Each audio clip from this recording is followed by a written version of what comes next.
everyone, Dr. Joanna here, and today we're going to talk about lower back pain and the deadlift.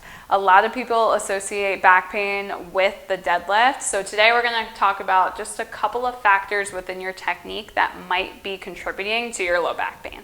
So the key to performing a deadlift safely and avoiding back pain is to keep your spine in a neutral position.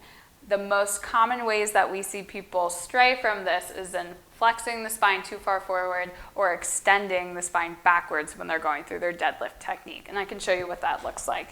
So first, flexing too far forward, what happens at the bottom of the deadlift when people go to pull the bar up, if it's too heavy or we don't have enough stiffness created within the core or in our spine, then when we go to pull, we round through the upper back as we're coming through, extending our hip and coming to the top of the motion.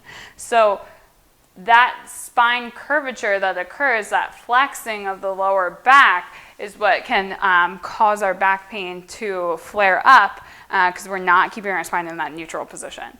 The other way that this can occur as far as leaving a neutral position in the middle of the deadlift is doing the opposite. And this one can be a little bit harder to identify at first because we're always looking for the rounding, but we're not always looking for the extending.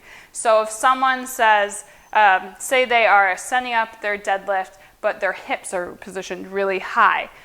From here, we don't have a lot of room to really engage and push through our lower legs and our glutes to initiate the movement.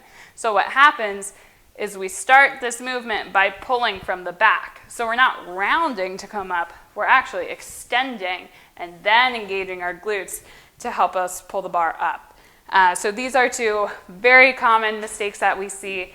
There's a bunch of different factors that might be at play as far as mobility of the hips or ability to stiffen your core throughout the movement, which is why it's really helpful to get an examination to see if we can figure out which factors are at play, but it's very helpful once you know to avoid back pain.